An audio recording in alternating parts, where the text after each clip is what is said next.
चयन बोर्ड द्वारा Hindi TGT PGT के इंटरव्यू के बारे में चर्चा किया जा रहा है।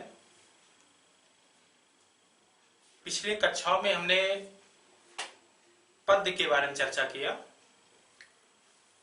जो महाकाव्य क्या है, खंड काव्य क्या है, प्रबंध काव्य क्या है, लंबी कविता क्या है, गीत क्या है, प्रगीत क्या है। और आज के क्लास में हम पद को ना करके गद्य की चर्चा करेंगे, क्योंकि कभी कभी एक्सपर्ट द्वारा गद्य के बारे में भी पूछे जाते हैं और गद्य पद में अंतर भी पूछ ले जाते हैं। और इस विधा को बताने से पूर्व एक चीज और ध्यान देना, आपको अपने पहनावे पे भी विशेष ध्यान देंगे।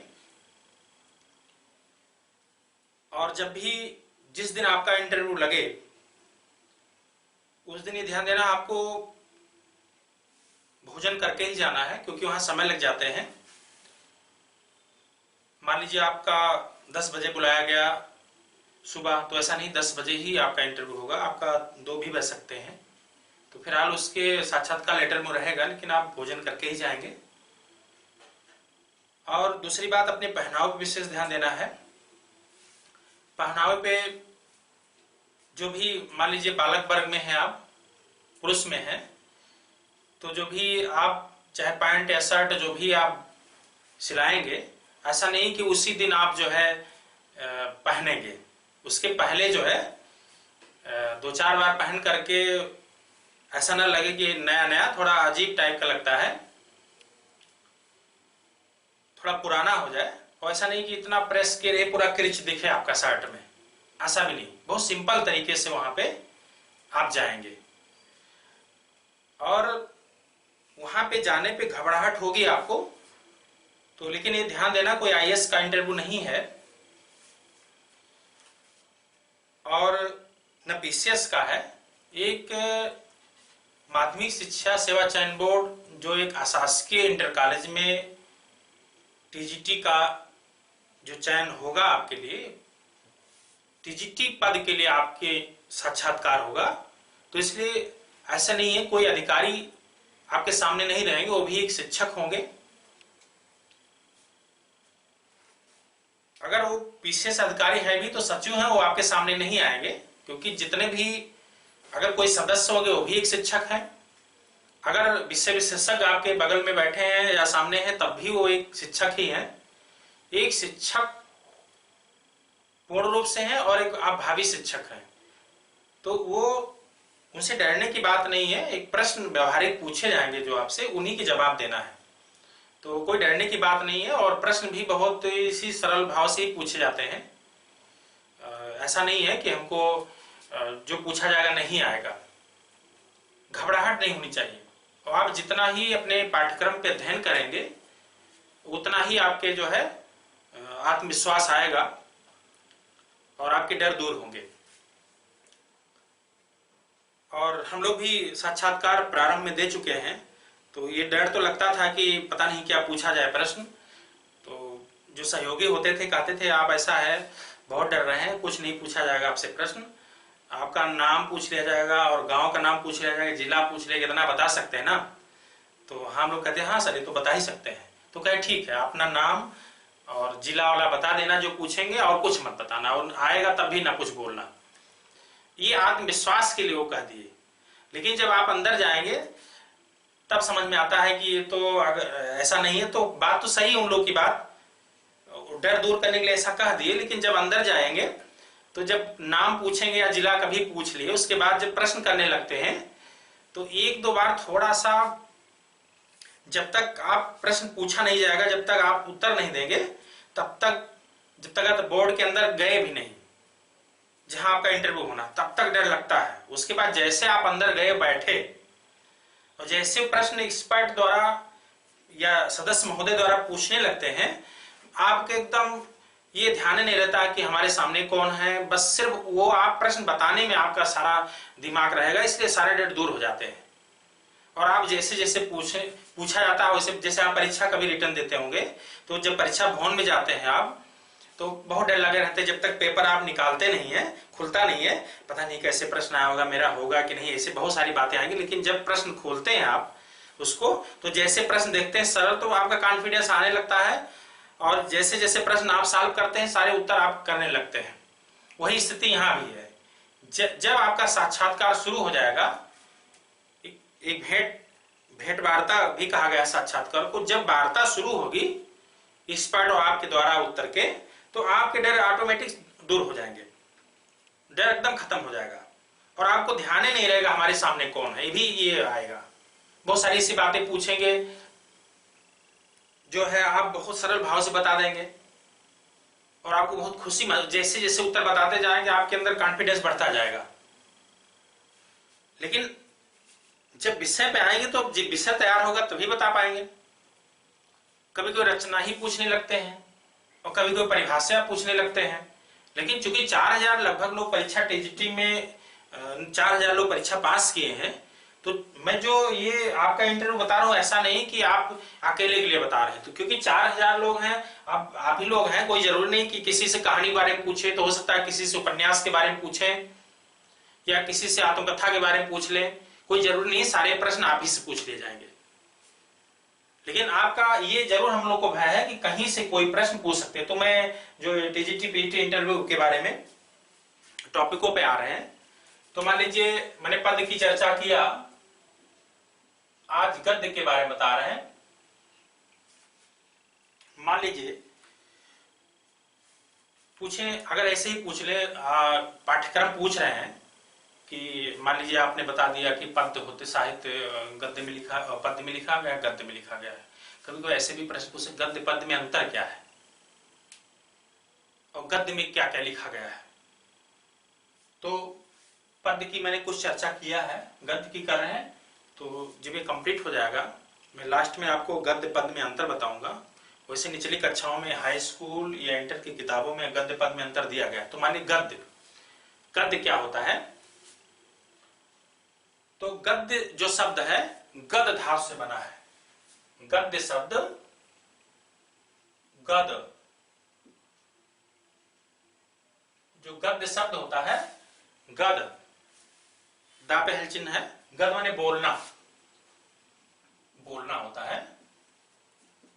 तो जो गद्य शब्द है गद धातु से बना है,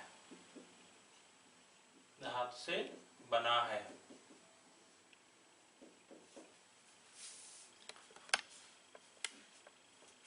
जो बोला जाए या कहा जाए वह गद्य है। जो बोला जाए या कहा जाए वह गद्य है, वह गद्य है।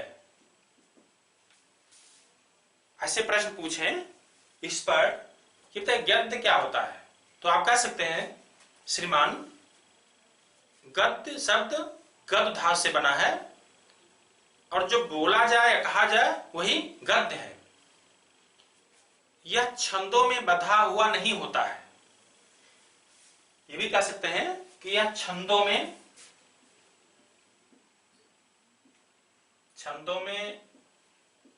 बंधा नहीं होता है।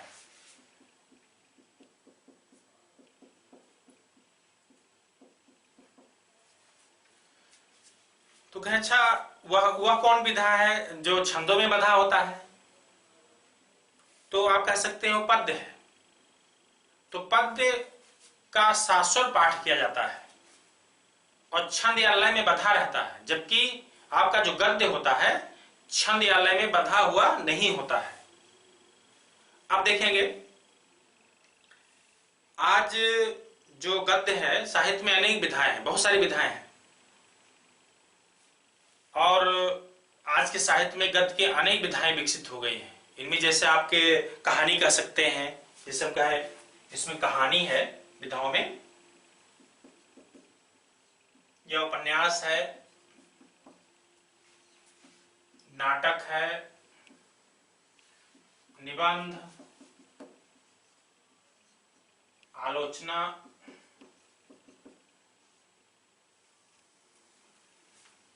विधाएं हैं।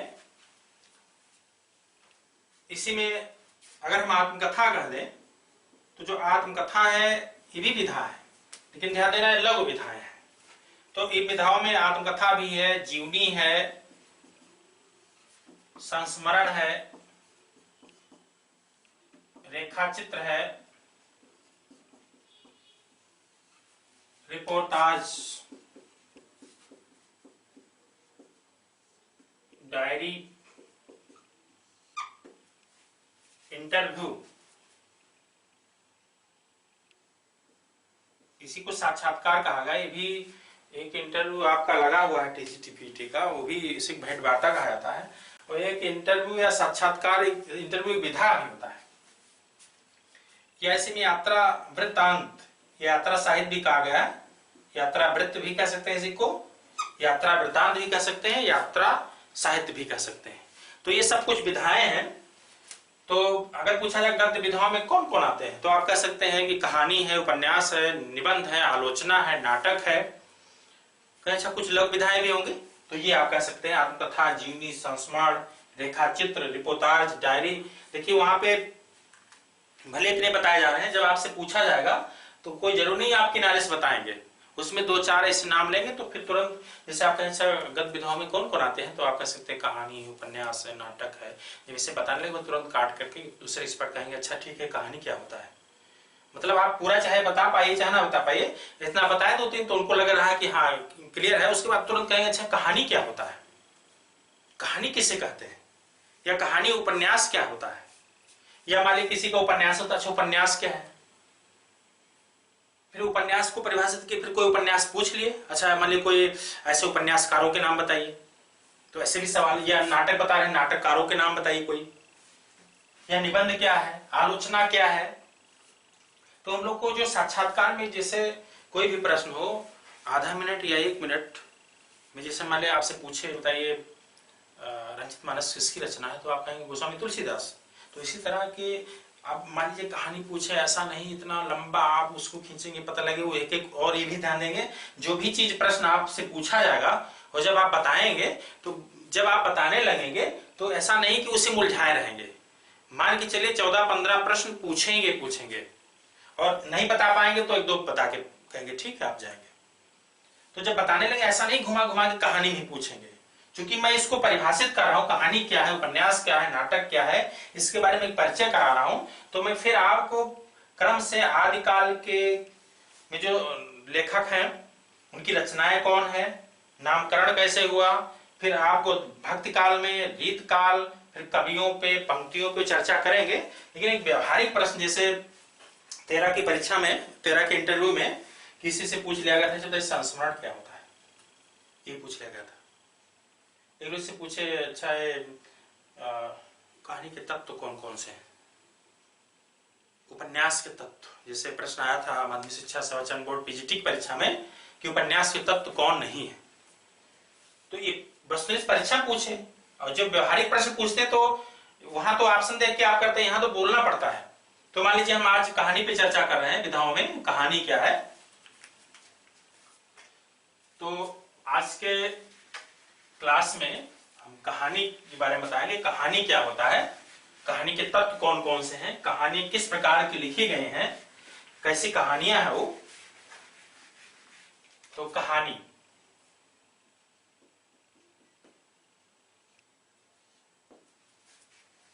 तो जो कहानी होता है,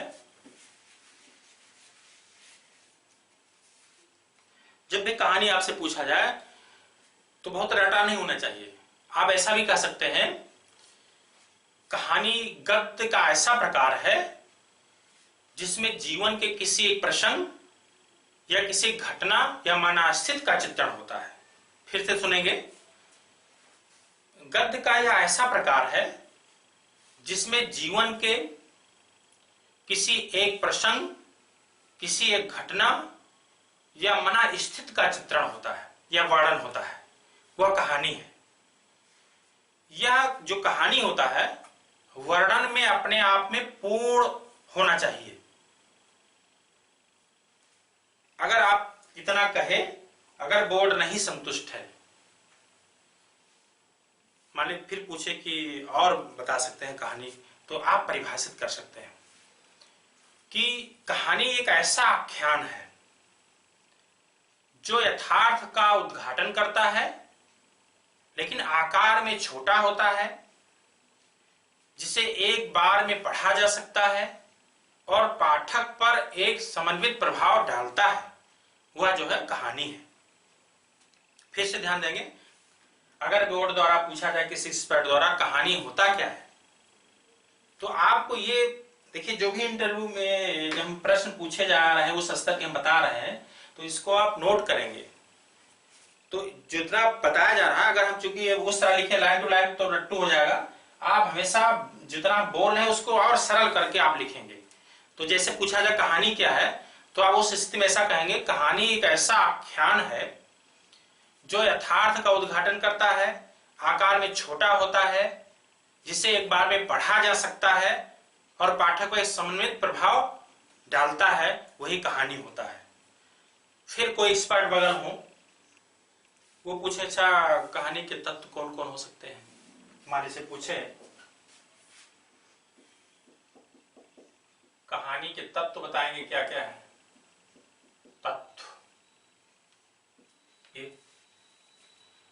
तो कहानी के तत्व कौन है, तो अब वहां पे जो है तत्वों के नाम बताना है आपको। कथानक, कथानक है एक तत्व। दूसरा पात्र या चरित्र चित्रण, पात्र या चरित्र चित्रण, तो एक इसका तत्व हुआ कथानक। दूसरा पात्र या चरित्र चित्रण, मतलब एक ही चीज है वो, चाहे पात्र कहे या चरित्र चित्रण कहेंगे। तीसरा संवाद, संवाद। नंबर 4 है वातावरण। नंबर 5 है भाषा शैली,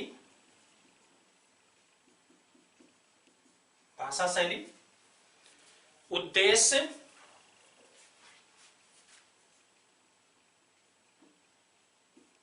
उद्देश्य। मान लीजिए आप इस तरह पढ़ रहे हैं, जब आपसे पूछा जाएगा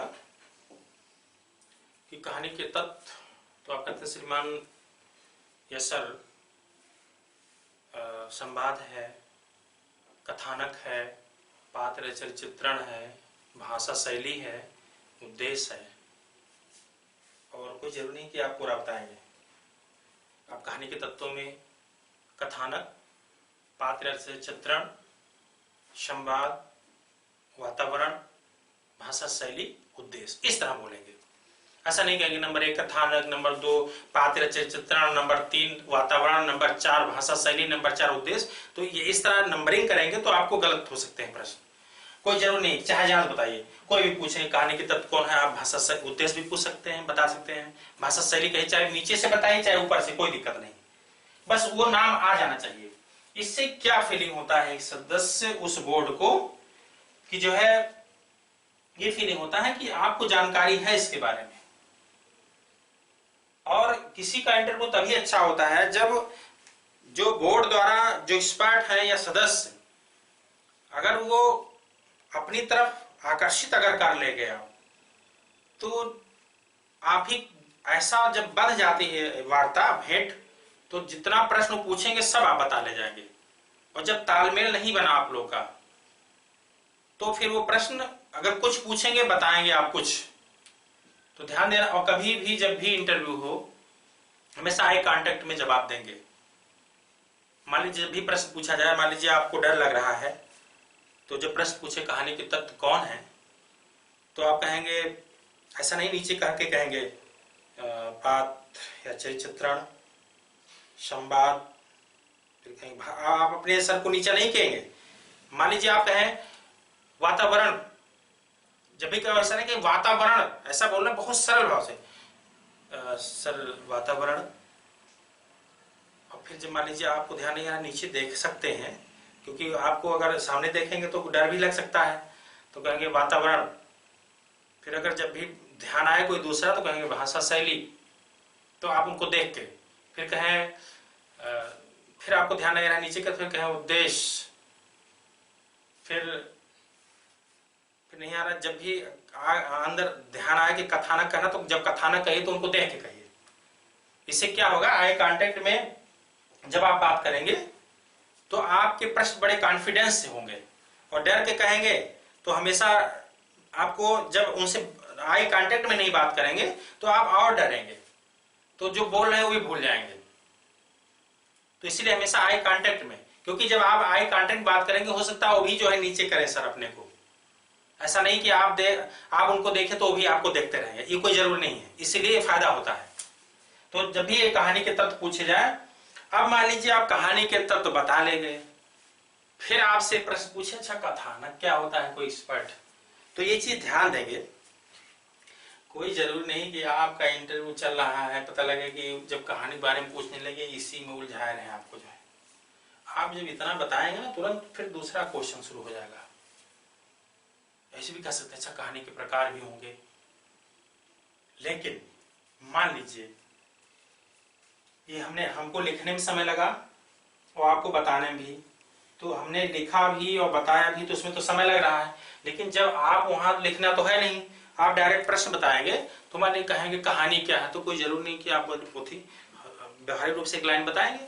फिर अगर वो प्रश्न पूछे सदस्य की कहानी के तत्व कौन कौन से हैं, तो आपको मुश्किल से 10-15 सेकंड में आप पांचों जितने भी कहानी के तत्व बता सकते हैं आप, जो है फिर उसी में तुरंत प्रश्न कर दें अच्छा कथानक क्या होता है एक्सपर्ट द्वारा।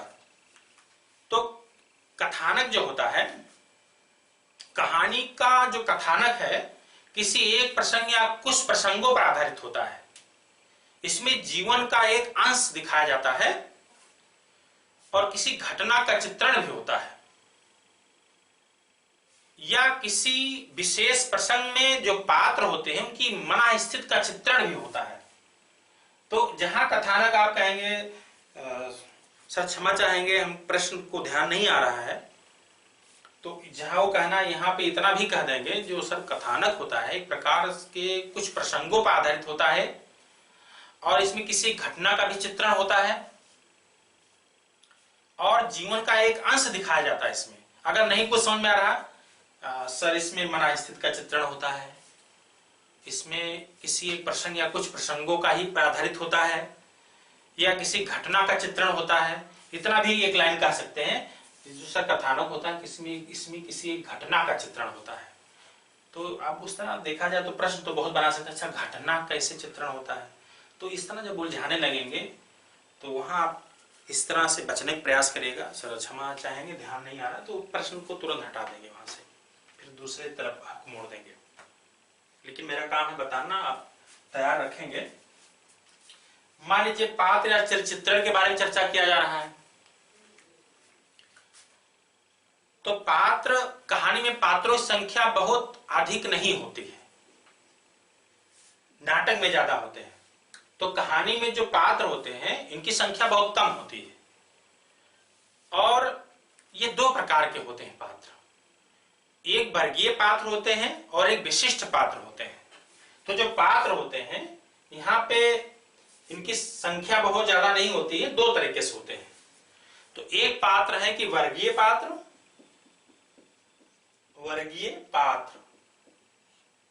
और दूसरा है विशिष्ट पात्र। तो ध्यान देंगे आप, ये सब चीजें आप जाने अलग रहिए। जैसे मान लीजिए आप कहानी को पढ़ते हैं और परीक्षा में जब जाते हैं कितने सवाल आपको मिलते हैं, 5 प्रश्न 6 प्रश्न, और कितनी कहानियां पढ़ते हैं। लेकिन आप इतनी कहानियां क्यों पढ़ते हैं? क्योंकि परीक्षा में आपको डर रहता है कौन सा पूछ लिया जाए। वैसे इंटरव्यू का भी है, हम बहुत ज्यादा नहीं बता रहे हैं, उस समय क्या आपको ध्यान आ जाए। अगर कोई प्रश्न गलत बता दीजिए, मान लीजिए संवाद की बात कथानक बता दिए, कथानक की बात वातावरण में बता दिए, तो आप वहां आपको आभास होगा कि हम गलत बोल गए, तो वहां अपना नहीं कहेंगे सर हम गलत कह गए। अगर वो स्पष्ट इशारा करे कि आपका प्रश्न सही नहीं है उत्तर, तब आप वहां सुधारने का प्रयास करेंगे। हो सकता है वो दूसरे प्रश्न पूछने में ध्यान ही नहीं दे पा रहे हो, आप पॉजिटिव में जा रहे हैं। तो जब एक्सपर्ट द्वारा इशारा किया जाए तभी आप उसकी अपनी गलती को सुधारने का प्रयास करेंगे, नहीं तो आप जो कह दिए ठीक है। तो अब देखिए वर्गीय पात्र और विशिष्ट पात्र होते हैं। अब जो वर्गीय पात्र हैं किसी वर्ग विशेष के प्रतिनिधि होते हैं इसमें। जैसे ये जो ऐसे जो वर्गीय पात्र होते हैं, जैसे कोई पूंजीपत वर्ग होते हैं या श्रमिक वर्ग हैं या निम्न वर्ग है, उच्च वर्ग है, अध्यापक वर्ग है, ये अपने आप वर्ग की विशेषता रहती है इसमें जो है।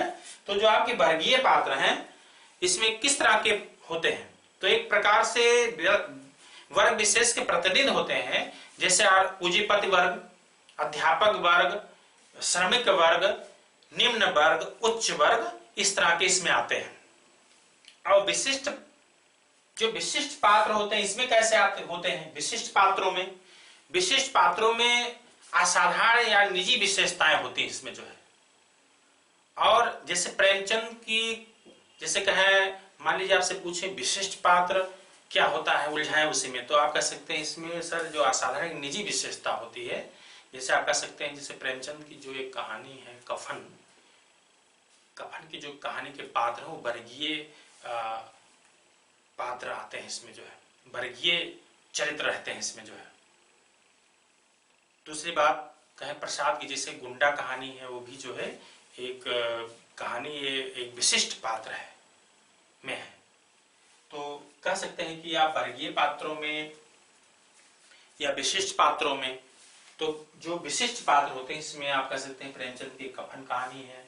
तो कभी कभी इसे स्पष्ट प्रश्न पूछते हैं कि आपने कफन कहानी को पढ़ा है, तो कफन के बारे में पूछने लगते हैं। तो जब हम ये चूंकि मैं परिभाषित कर रहा हूँ इसीलिए जो है कफन कहानी या पंच परमेश्वर कहानी इस सब के बारे में नहीं चर्चा करेंगे, क्योंकि जब विधाओं की चर्चा करेंगे तब करेंगे, यहाँ परिभाषित किया जा रहा है।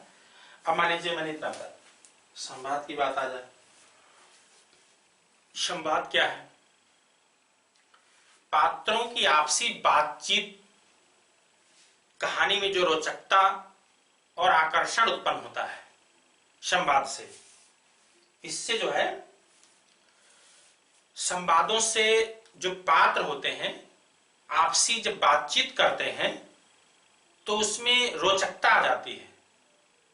और संवादों के माध्यम से जो होते हैं, जो पात्रों की अपनी अपनी विशेषताओं को भी पाठक जान सकता है। दूसरी बात, कहानी में बहुत लंबे लंबे संवाद के लिए गुंजाइश नहीं होती है। संवाद छोटे होने चाहिए और मन पर प्रभाव या छाप डालने वाले होने चाहिए। तो संवाद आपसे इस पर ऐसे सवाल पूछ सकते हैं कि जो कहानी के तत्वों में संवाद का क्या कार्य है इसमें जो है, तो आप कह सकते हैं कि जो पात्रों की आपसी बातचीत होती है उससे रोचकता आ जाती है संवाद से, इस तरह भी कह सकते हैं। तो मैंने आज कहानी के तत्वों पे चर्चा किया कि कथानक, पात्र या चित्रण, संवाद, वातावरण, भाषा शैली, उद्देश्य। तो मैं यहां तक व्याख्या किया कथानक क्या है, पात्र या चित्रण क्या होता है, यह संवाद क्या होता है। तो संवाद के बारे में बताया मैंने, संवाद क्या होता है। तो इसके बाद फिर हम रिपीट कर रहे हैं इस चीज को संवाद पे कि कहानी के तत्व में संवाद क्या होता है। मान लीजिए इस पर पूछे संवाद क्या है, तो पात्रों की जो आपसी बातचीत से कहानी में जो रोचकता और आकर्षण उत्पन्न होता है वही संवाद है। संवादों के माध्यम से जो है पात्रों की अपनी अपनी विशेषताओं को भी पाठक में जान आ सकता है, पाठक जान सकता है उसको। जो है कहानी में बहुत लंबे लंबे संवादों के लिए गुंजाइश नहीं होती है।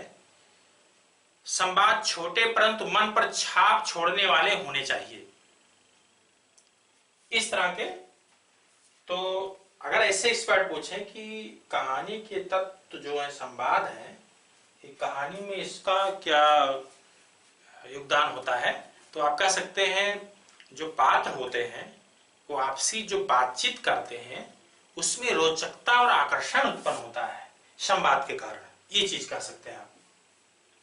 फिर जो वातावरण एक है कहानी के तत्व में, ये क्या होता है वातावरण? वातावरण कहानी में जिस प्रकार का कथानक है उसके अनुरूप वातावरण का चित्रण होना चाहिए। अर्थात कहानी में जिस प्रकार का कथानक है उसके अनुरूप वातावरण का चित्रण होना चाहिए। यह वातावरण सामाजिक भी हो सकता है, राजनीतिक भी हो सकता है, ऐतिहासिक भी कई प्रकार का हो सकता है। और जो आधुनिक शब्दावली है इसी वातावरण को परिवेश कहा जाता है। तो ये आपका ये वातावरण हो गया। अब देखेंगे भाषा शैली क्या है। बस एक एक लाइन का थोड़ा व्यवहार में जानकारी लेना है। जो भाषा शैली है, जो कहानीकार होता है अपनी रुचि, कथानक तथा वातावरण के अनुरूप विभिन्न प्रकार की शैलियों को कहानी में अपनाता है। फिर से ध्यान देंगे, जो कहानीकार होता है या कहानी लेखक जो होता है अपनी रुचि, कथानक, वातावरण के अनुरूप विभिन्न प्रकार की शैलियों को अपनाता है। और मुख्य रूप से जो कहानियों में शैलियां हैं, वो भाषा शैली जो है वो वर्णनात्मक भी है, संवादात्मक भी है, आत्मकथात्मक भी है, पत्र और डायरी आदि शैलियों का प्रयोग उसमें होता है। लेखक अपनी रुचि के अनुसार काव्यात्मक, अलंकार प्रधान या सरल बोलचाल की भाषा का उपयोग करता है इसमें। तो ये भाषा शैली हो गया। अब उद्देश्य क्या होता है कहानी के तत्व में, है क्या उद्देश्य? तो मान लीजिए आपने कहा कथानक, पात्र, संवाद, वातावरण, भाषा शैली, उद्देश्य। हमारे उद्देश्य आपने बोले तब तक इस पार्ट बोल चुके कि अच्छा उद्देश्य को समझाइए क्या होता है कहानी में। उद्देश्य के जो कहानी के तत्व है इसका क्या जो है उपयोग है कहानियों में। तो उद्देश्य में कह सकते हैं जो कहानी होता है सर, इसका जो प्रमुख उद्देश्य है कलात्मक ढंग से जीवन की व्याख्या करना। तो पूछे कहानी में जो उद्देश्य तत्व है इसका प्रमुख उद्देश्य क्या है? कलात्मक ढंग से जीवन की व्याख्या करना। कहानीकार किसी घटना या प्रसंग के चित्रण द्वारा किसी विशेष विशेष भाव या विचार का संप्रेषण पर किसी समस्या की ओर पाठक का ध्यान आकर्षित करता है और सामाजिक नैतिक मूल्यों की स्थापना करता है। कहानी के उद्देश्य पाठकों का मनोरंजन करना भी होता है। तो जो कहानी का उद्देश्य है पाठकों का मनोरंजन करना भी होता है जो है। तो इस तरह के कहानी के तत्व हो गए। और अगर ये इसकी व्याख्या ना समझ में आए तो कोई बात नहीं, आप यही कथानक, पात्र, और पात्र को ही चित्रण कहते हैं, संवाद, वातावरण, भाषा शैली, उद्देश्य, इतना ही बता सकते हैं। और इसी में अगर कहानी के तत्वों में 2-4-3-4 भी कहेंगे तब भी वो संतुष्ट हो जाएंगे, क्योंकि ये नहीं पूछते और करके नहीं पूछते, क्योंकि कोई जरूरी नहीं कि वो एक्सपर्ट को तैयार हो। लेकिन प्रश्न चूंकि विगत वर्षों से वो भी तैयारी किए होंगे और इतने दिनों से पढ़ा रहे हैं तो प्रश्न करने के तरीके मालूम रहते हैं सबको। लेकिन वो कोई जरूरी नहीं है, मान ली कहानी के बारे में पूछने लगे अच्छा कहानी के तत्व कौन कौन से हैं, तो कहानी के तत्व अगर आप गलत बताएंगे तो अपने आप जो है आपको घबराहट रहेगा। अगर सही रहेगा कॉन्फिडेंस से बताएंगे तो आपका आत्मविश्वास देखे भी साबित कर सकते हैं कि आप गलत बता रहे हैं कि सही बता रहे हैं। अब देखेंगे मैंने कहानी बताया, कहानी के तत्व बताए। अब देखेंगे कहानी के प्रकार पे चर्चा करेंगे। कहानी के प्रकार भी होते हैं। मान लीजिए आपसे प्रश्न पूछ लें विषय विशेषज्ञ कि कहानी के प्रकार कौन कौन हो सकते हैं, कहानी कितने प्रकार लिखे गए हैं। तो एक हेडिंग हुआ कहानी के प्रकार।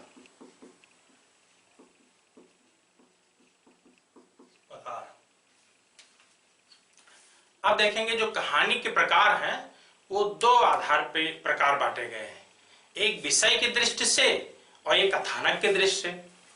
तो जो कहानी के प्रकार हैं 2 दृष्टियों से हैं, एक विषय की दृष्टि से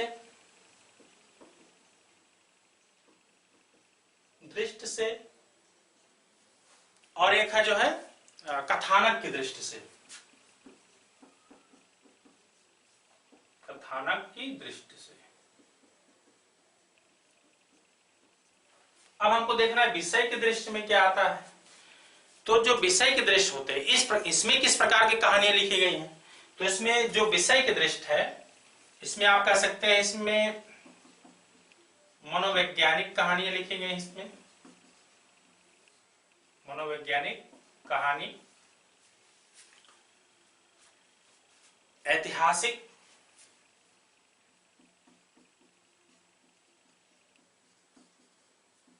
पारिवारिक,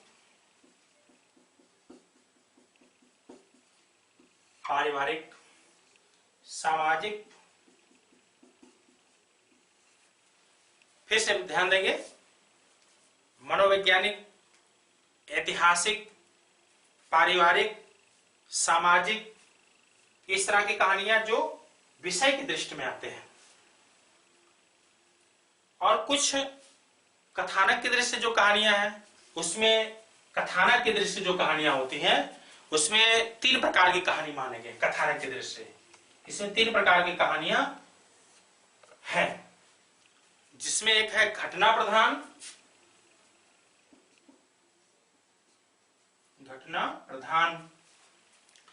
फिर चरित्र प्रधान कहेंगे, चित्रण नहीं, चरित्र प्रधान, और वातावरण प्रधान।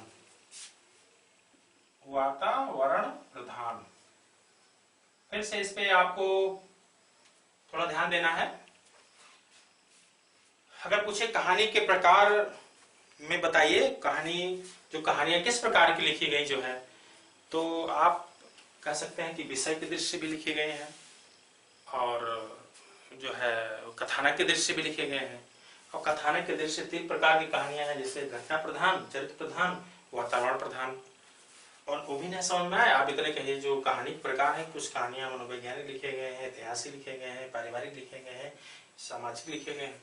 और मान लीजिए फिर ऐसे एक्सपर्ट पूछे, अच्छा कुछ मनोवैज्ञानिक कहानीकारों के नाम बता सकते हैं जो मनोवैज्ञानिक कहानीकार हों। तो आप कह सकते हैं कि जैनेन्द्र, इलाचंद्र जोशी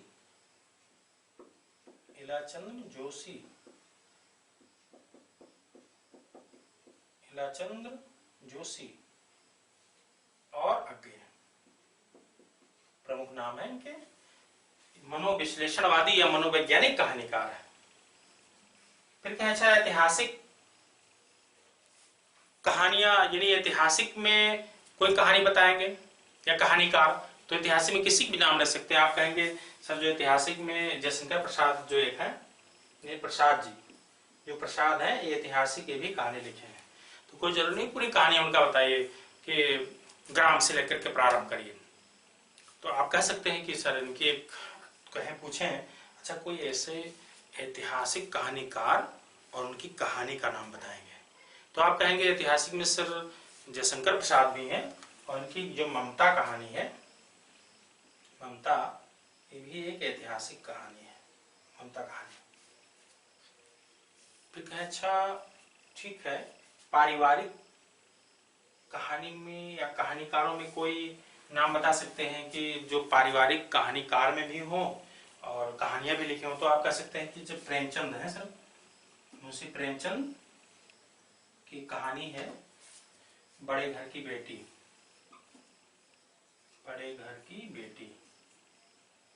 तो पारिवारिक कहानी एक है बड़े घर की बेटी, प्रेमचंद की है।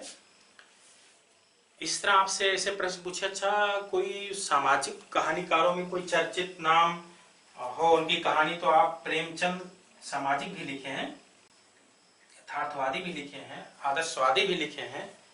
तो प्रेमचंद की कहानी है कफन।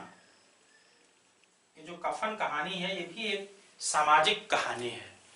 तो वहां पे आपसे प्रश्न, आपको बहुत बड़ी व्याख्या नहीं करना, इंटरव्यू की दृश्य बताना है। तो जैसे गुमराह करें, तो जहां कभी कोई ध्यान नहीं आते हैं, तो प्रेमचंद ही कई तरह की कहानियां लिख चुके हैं। तो आपसे कह सकते हैं ऐतिहासिक कहानी कुछ है, कुछ मनोवैज्ञानिक कहानी है, कुछ पारिवारिक है, कुछ सामाजिक है। तो मनोवैज्ञानिक कहानीकार कौन कौन है? तो आप जैनेन्द्र इलाचंद जोशी अज्ञेय कह सकते हैं। फिर कहेंगे अच्छा कोई अज्ञेय की कहानी बताइए, तो मक्रील भी कह सकते हैं। अच्छा कहेंगे कहानीकार से पूछें कि मनोविश्लेषणवादी कहानीकार कोई नाम बता सकते हैं? जैनेन्द्र इलाचंद जोशी अज्ञेय। फिर कहें ऐतिहासिक में कोई ऐसे कहानीकार और उनकी कहानी, तो जयशंकर प्रसाद ममता। या फिर कहें कोई पारिवारिक का आपने चर्चा किया, तो पारिवारिक में भी एक बड़े घर की बेटी है और प्रेमचंद की ही कहानी है, तो इसको भी आप बता सकते हैं। फिर कहेंगे अच्छा कोई सामाजिक कहानी प्रेमचंद जी लिखे हैं, तो आप कहेंगे कफन। तो इस तरह हम लोगों ने एक कहानी पे चर्चा किया और विधा पे जो इंटरव्यू में परिभाषाएं पूछे जा रहे हैं उस दृष्टि से मैंने बताया। और बहुत सारी कहानियां हैं जो अभी आगे फिर चर्चा करेंगे, क्योंकि हम अब इस उपन्यास को बताएंगे आगे, फिर आत्मकथा बताएंगे, निबंध बताएंगे। इसे बताते हुए परिभाषा कंप्लीट होने के बाद फिर हम टॉपिकों पे आएंगे। तो मैंने क्या आप लोग को बताया आज की क्लास में कि जब भी जिस दिन इंटरव्यू होगा आप लोग भोजन करके जाएंगे। और भोजन इसलिए करके जाएंगे क्योंकि आप अगर भोजन नहीं किए रहेंगे तो वहां पे कई घंटे लग सकते हैं, समय लगता है। और अंदर जब आप चले जाएंगे तो वहां सिर्फ पानी के अलावा कुछ मिलता भी नहीं है। और जब तक बोर्ड कंप्लीट नहीं हो जाएगा, आपका इंटरव्यू पूरा नहीं हो जाएगा, तब तक नहीं आ पाएंगे। मान लीजिए अगर आपको भूख लग गई तो आप जो प्रश्न आप सही से नहीं बता पाएंगे। दूसरी बात, हमेशा अपने उस समय दिन में समय लगेगा, अपने नाश्ते और भोजन पे विशेष ध्यान देना है। और दूसरी बात है इस साक्षात्कार के दौरान जिस दिन आपका इंटरव्यू एक दिन पहले जो भी होगा, अगर इलाहाबाद में है आप लोग, तो ध्यान देंगे बहुत ज्यादा एक दूसरे संपर्क नहीं करेंगे। मान लीजिए आप कोरोना से संक्रमित हो गए तो आपका इंटरव्यू तो ऐसे भी खराब हो जाएगा। तो ध्यान देना है कि अगर आपका इंटरव्यू है, अलग बात है, हम जितना वीडियो आप लोग को बना रहे हैं या क्लास के माध्यम से, ये पर्याप्त है। आप कोई जरूरी नहीं किसी से संपर्क करेंगे, 4 लोग 10 लोग से पूछेंगे। अगर आप संक्रमित हो गए तो आपका इंटरव्यू तो खराब होना निश्चित है, और हो सकता है कि आपका इंटरव्यू हो भी ना पाए। दूसरी बात, कोई इंटरव्यू के लिए 20 लोग से बहुत ये ना पूछे क्या पूछा जाए क्या नहीं पूछा जाएगा। देखिए हम लोग जो बता रहे हैं बहुत ही ऑथेंटिक चीजें बताया जाता है, और जो बताया जा रहा है आपके लिए बहुत ही अच्छा होगा। आप 20 लोग से पूछेंगे, बहुत लोग कहेंगे अरे ये सब नहीं पूछा जाएगा, ऐसा थोड़ा प्रश्न पूछते हैं, अरे ये सब कुछ नहीं है। तो ठीक है कुछ नहीं है, लेकिन जो आपसे कहें कुछ नहीं है वो है क्या? पहले क्या आपके विषय से संबंधित हैं? क्या बहुत जानकार हैं, कई सालों से इंटरव्यू दिए हैं? और कोई प्रश्न पत्र थोड़ा है कि जो इस साल इंटरव्यू होगा अगले साल भी एक्सपर्ट आएंगे। हर साल एक्सपर्ट बदलते रहते हैं। तो ऐसे भी नहीं जो पिछले साल इंटरव्यू में प्रश्न पूछे कोई वही जो थोड़ा प्रोफेसर आएंगे एक्सपर्ट बन के, बदलते रहते हैं सब। लेकिन क्या विषय थोड़ा बदलेगा? कहानी के प्रकार थोड़ा बदलेंगे, कहानी के तत्व तो नहीं बदलेंगे, ना कहानी कफन बदल जाएंगे, प्रश्न वही सब बन रहे हैं। दूसरी बात, और थोड़ा खान पीन पे भी ध्यान देंगे विशेष तौर पे आप लोग। और चयन बोर्ड में अगर आपका हिंदी का इंटरव्यू लगे, अगर मान लीजिए पहले दिन नहीं है आपका, तो वहां जाएंगे और जो साक्षात्कार हो वहां से बहुत सारे लोग निकलेंगे अंदर से। तो अगर आप एक डायरी और पेन रखेंगे तो अगर वहां से पूछ सकते हैं कि सर कौन सा प्रश्न पूछा गया आपसे, या कोई मैडम निकले तो मैडम से पूछ सकते हैं मैडम जी क्या प्रश्न पूछा गया है। तो कोई जरूरी नहीं सब प्रश्न, क्योंकि मैं भी हाल ही में इंटरव्यू चयन बोर्ड में गया था, बाहर जा रहे थे तो वहाँ पे इंग्लिश का इंटरव्यू चल रहा था। तो एक सज्जन थे वो निकले अंदर से, तो मैं चूंकि रास्ते पे ही था तो मैंने उनसे पूछा कि भैया बताएंगे क्या क्या प्रश्न कैसे पूछे जा रहे हैं। अरे कुछ नहीं है, उन्होंने कहा ऐसा कुछ नहीं है, बहुत सिंपल तरीके से पूछा जा रहा है, कुछ नहीं पूछ रहे हैं, हमको हमारा सिलेक्शन हो चुका है ऐसे। तो चूंकि उसी समय उनका फोन आ गया, तो जिस मित्र ने उनका फोन किया हम बगल में खड़े ही हैं, तो वो भी पूछ लिए किसके बोर्ड पढ़े थे, क्या पूछा गया। तो कह रहे मुझसे नाउन पूछा गया, मुझसे जो है नाउन की परिभाषा पूछा गया, और कुछ विषय से ज्यादा प्रश्न पूछेंगे। अब देखिए हमसे वो चीज बता रहे हैं कि जो है कुछ नहीं पूछा गया, ऐसे उनसे देखिए कहीं ना उनकी परिभाषा पूछा गया, कुछ और विषय पे टॉपिकों पे कहे भी पूछा गया। तो आप जब वहां से पूछेंगे किसी से प्रश्न हिंदी के, तो जिनका अच्छा हुआ रहेगा तो हो सकता है आपको कहें, लेकिन बहुत सारे लोग बोलेंगे नहीं, चले जाएंगे। तो लेकिन अगर 10 लोग से आप बात करेंगे तो 8, 2, 4, 5 लोग तो आपसे सही से बात करेंगे, तो एक आपको आइडिया लग जाएगा कि एक्सपर्ट द्वारा और सदस्यों द्वारा प्रश्न कैसे पूछे जा रहे हैं। ये आपके लिए बहुत इंपॉर्टेंट होगा। और जो भी कोई बताए वहां पे कैसे प्रश्न, तो वो प्रश्न नोट कर लीजिए। अगर 4-5 दिन ऐसे चयन बोर्ड गए और ऐसे लोग से ऐसे प्रश्न पूछे, तो आपको खुद आइडिया लग जाएगा इस तरह के प्रश्न पूछे जा रहे हैं। क्योंकि प्रश्न नए नए, कुछ प्रश्न परंपरागत होंगे, सदस्यों वाला तो क्लियर होगा कि जो सदस्य लोग घुमा रहे हैं प्रश्न बार बार, वो तो सदस्य वही रहते हैं। लेकिन जो एक्सपर्ट आएंगे वो नए नए आते हैं, तो कम से कम जो शुरुआत के प्रश्न होंगे वो आपको काफी चीजें विश्वास आ जाएगा कि ऐसे ही प्रश्न चयन बोर्ड में पूछे जा रहे हैं, और सब नोट कर लेंगे उसको, और फिर बाद में रूम पे आके उस स्तर के क्वेश्चन तैयार कर सकते हैं। तो आज का क्लास इतना ही रहेगा, और आगे मैं दूसरे टॉपिक पे चर्चा करेंगे।